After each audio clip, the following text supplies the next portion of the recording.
Okay, so one of the downsides to being a sorcerer who was autistic and has a hyperfixation on demons is that if you don't hide the fact that you're a sorcerer and you don't hide the fact you work with demons and you're literally like fucking obsessed with demons and you want to talk to everyone about demons and you make a lot of different stuff online about demons because having a social media is an excuse to talk about your hyperfixations and the things that you are obsessed with and interested in and find fascinating and that you've dedicated a lot of time to educating yourself on and learning about. But here's one of the problems. If you are super obsessed with demons and you're a sorcerer, normal society doesn't fucking like that at all. And like so like here's the thing. It already doesn't like me for being autistic, for one thing. So let's get that out of the way. It already didn't like me before I even got into the whole witchcraft thing. But then it really does not go well when you're trying to make relationships, when you're trying to meet people, when you're trying to. There was like a major. I don't know if it's going to have it in the playback, but it was like going really slowly there for a moment. Whatever, I'm still going to be talking. So, it doesn't go well when you're on like a dating app or when you're trying to make friends and trying to make partners and such. And at some point you have to bring up what you believe because it's one of the things that happens when you're trying to either make partners or friends. Politics comes up, who you are, who they are comes up, and then your belief systems come up.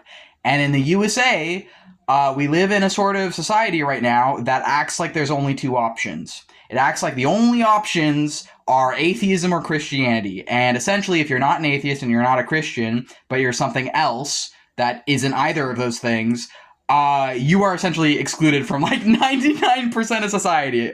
Just from that alone. Just from not prescribing to either Christianity or atheism, you're essentially excluded from like 99% of society. Because a majority of people in the USA, from what I can tell, are Christians, and if they're not Christians, they're atheists, and they act like those are the only options.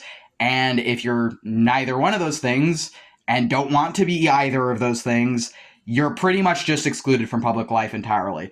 So you try and meet people and you're like, okay, well, I'll try and like go to groups, I'll try and meet people, I'll try and go online, I'll try and put myself out there, I'll try and use dating apps and other stuff. And essentially people just stop talking to you within like 5 minutes because they're like, oh, this guy's crazy, this guy's delusional, this guy believes in demons. And it's like, well, at what point do I bring up that I work with demons? Should I wait? Do I wait until the first date to bring up the demons? Should I stop talking about it within the first 5 minutes of like someone getting to know me? Because I know it's putting people off to me. I know it's like I had one guy message me the other day on one of these dating apps, right? It was going really, really well. It was going fine. He liked the fact that I have a pet snake. It was going good. And then I mentioned that I work with demons. And then he stopped talking to me. It's like, I get it, right? Most people don't believe in demons. Most people, you say you work with demons or you say you believe in demons, they just think you're delusional. And this is a problem. It's a problem because, I am still physically human. I still crave company. I want the company of humans. But humans have pretty much excluded me. And this is like, they were excluding me even before I got into demons. Actually, I got into demons because of how much I was being excluded by society. And it's like, I have a lot of very fulfilling relationships with my demons, but it's still very difficult because it's like, I want to make more friends, and I would even like to have partners in the future.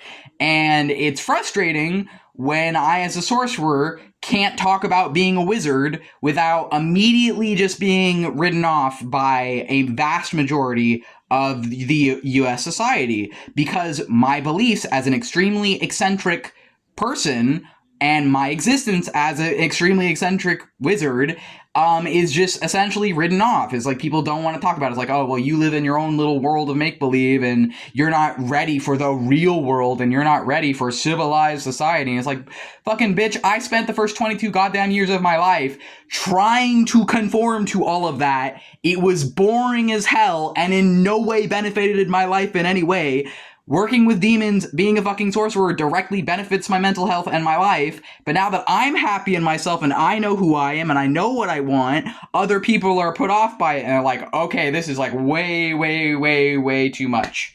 And you need to bring it down to like notch 1 because you're on notch 10. And it's like, okay, But that's just how I fucking am. So my choices are exclusively associate with other witches, pretty much, and only other witches who would be okay with the fact that I'm working with demons, or essentially just fucking continue to be cut off from 99% of society because I either cannot or will not conform to it. And in my case, it's not just that I will not conform to society, I also can't conform to society because of my existence as a disabled person.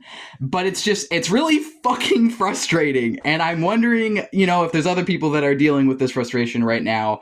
Any other sorcerers out there who work with demons and find that you're excluded from like 99% of society and you really want to make friends, but you have no fucking idea how to talk to normal people?